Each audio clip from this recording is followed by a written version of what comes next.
Hello and welcome to Canadian Humour.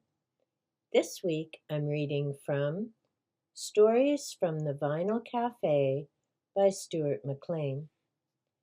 In the front cover it says, Stuart McLean is a consummate storyteller.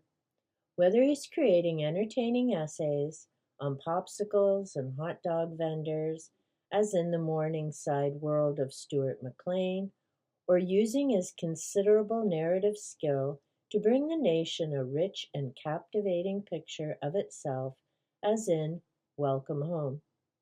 Stuart McLean can spin a yarn like no other. Now Stuart's back with an all-new collection of stories from his radio show, The Vinyl Cafe. I enjoy listening to the CDs of that program, and I do remember when we caught it on the radio. This collection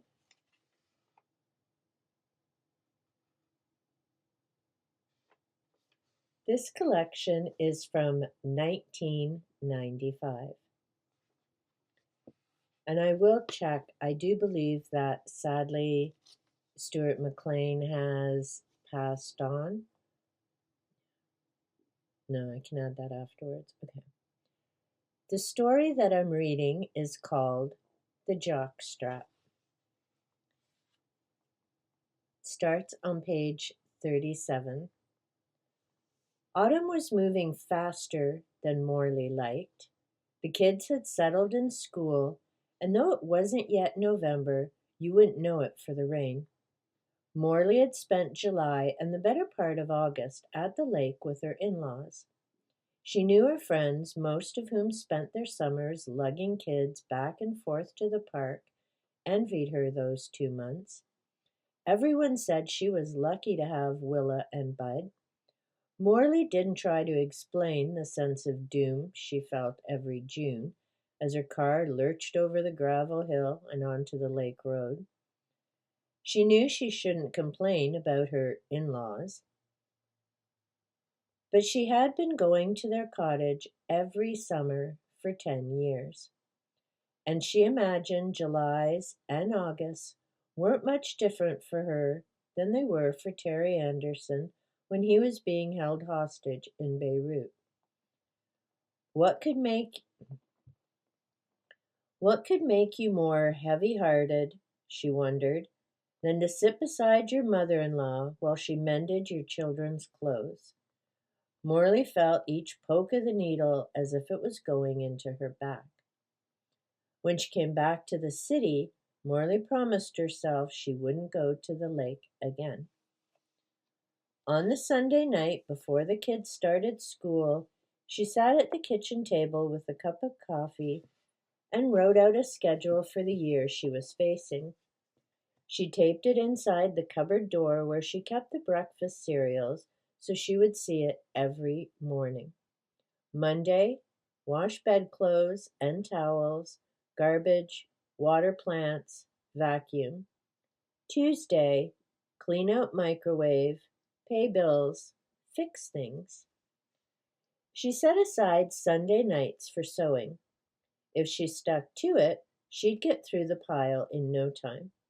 She mended 3 out of the first 4 weeks and thought she was doing well until, at the beginning of October, she realized that instead of shrinking, the pile was growing. She was adding things to it that she would not have considered repairing before. None of them hers. She hemmed her dresses with masking tape. She used safety pins for missing buttons. If God had wanted me to sew, she had once said to Dave, as she repaired a hole in one of his pockets, why would he have given me this? She was holding a stapler at the time. Morley knew she was licked the Tuesday morning she brought the blue corduroys downstairs for Stephanie. It had taken all evening to put patches on both knees. It had never occurred to her that Steph might have outgrown them. She knew when to quit. At lunch, she went upstairs and sorted through the sewing pile. Most of it she put back in the drawers. The rest she threw out. She wasn't particularly proud, but she felt better. She drove to McDonald's and had a hamburger and a cup of coffee and read the paper. Her list said she should be fixing things. In a way, she was. Saturday was Sam's first day at hockey. The notice said he had to wear complete equipment. Morley had been accumulating things for a year. On Wednesday night, she laid them out on the kitchen table. The blue pants looked too large for her son. She had rescued them from her nephew Scott. One of the thigh pads was missing, but she thought she could cut one out of cardboard. She looked at her list and ticked off pants. The skates she figured would hold up another year.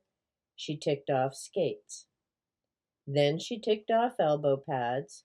She had bought them from the lady across the street. The shin guards came from a church sale.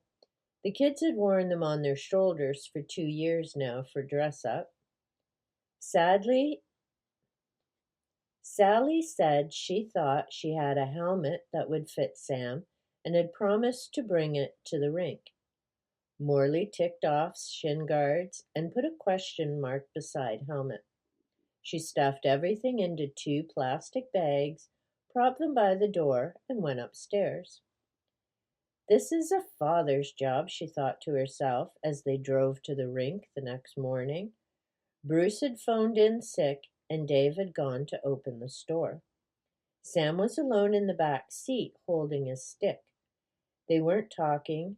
They had a fight after breakfast because Sam wanted to get dressed at home. The only thing he had said in the last 30 minutes was that they were going to be late. The second time he said it, Morley told him to get into the car. Now she was regretting yelling. Why did they have to fight before his first game of hockey? Is this what he would remember? In the dressing room, Sam slumped on the bench and Morley stared at the two big In the dressing room, Sam slumped on the bench and Morley stared at the 2 bags. For the first time in her life, she had no idea how to dress her son. She didn't know where to begin. The man beside her was lacing his boy into a set of shoulder pads. She didn't have shoulder pads. The list said they were optional. We don't have those, said Sam accusingly. We don't have to, Morley said. You don't have to have them. She started with the pants. Then she was stumped. Do the shin pads, said the man beside her, then put the socks over. Sam was the last kid on the ice. On Thursday after school, Sam said he needed a jock strap. What for? Said Morley. She was frying sausages for dinner and reading a gardening magazine. Everyone has one. I have to. Who has one? She said. Paul. He wore it to school. It's a penis protector. Morley phoned Paul's mother after supper. Friday morning, Morley drove to Canadian Tire. When she got there, she sat in the parking lot. She wasn't sure what to ask for. She knew penis protector couldn't be right, but she wasn't sure about jockstrap. She didn't know if it was a word you could use in a Canadian Tire store. It might be a little boy word, like fart. She certainly wasn't about to say penis to a man she didn't know. She drove home and phoned Dave. She drove home and phoned Dave. Sam needs a jock strap for hockey, she said. That's your job. Okay, he said, without enthusiasm.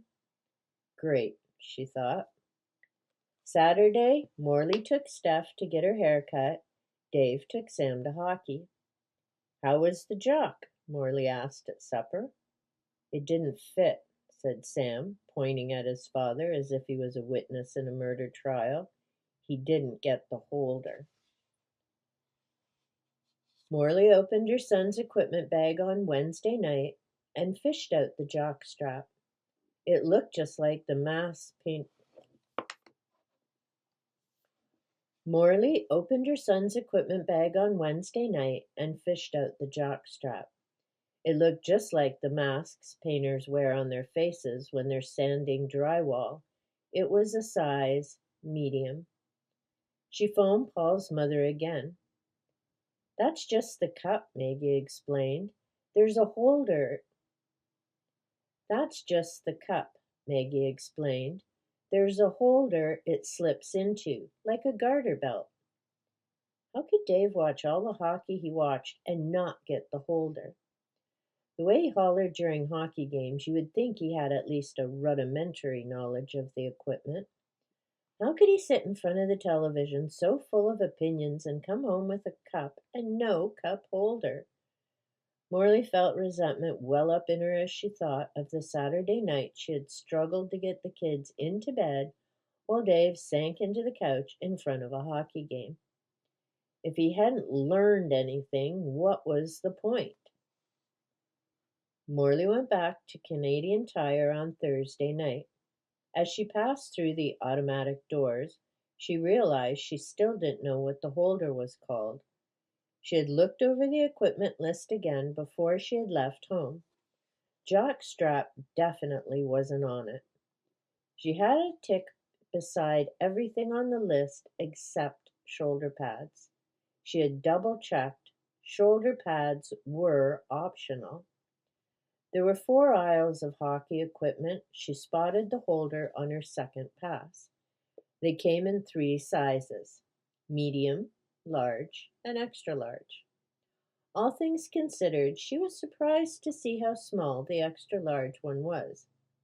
The package came with a cup identical to the one Dave had bought, plus the elastic belt he had neglected. Morley was holding a medium in her hand when she saw the salesman coming. This was what she was hoping to avoid. "For your husband?" he asked. "My son," said Morley. "How old is he?" Thank God, thought Morley. She thought he was going to ask how big it was. "He's 7, she said. All she could think about was Sam's tiny penis, stuck in the space between his legs like the snout of a baby anteater. "This is too big," said the young man, taking the package from her. "You'll need extra, extra small. We're out. Try maybe Eaton's?"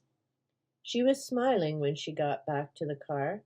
Athletic support, it had said in big white letters on the red package.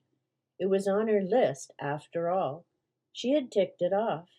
Morley thought she was the athletic support. She got the jock at the bay, an extra, extra small athletic support for a 7-year-old boy. She got the jock at the bay, an extra, extra small athletic support for a 7-year-old boy. "He's playing hockey," she said nonchalantly. "It's his 2nd year." She wasn't sure why she added the lie. Sam put it on as soon as she got home. He put it on over his pants. Then, before she could stop him, he ran across the street to show Alan. Why not, thought Morley. She watched them from the window, Sam standing proudly on the front lawn. He looks like a ballet dancer, she thought. Then Alan kicking him between the legs, her son laughing. He wore the jock to bed that night, and to school the next day under his jeans. Morley was going to say no, and then she thought, why not?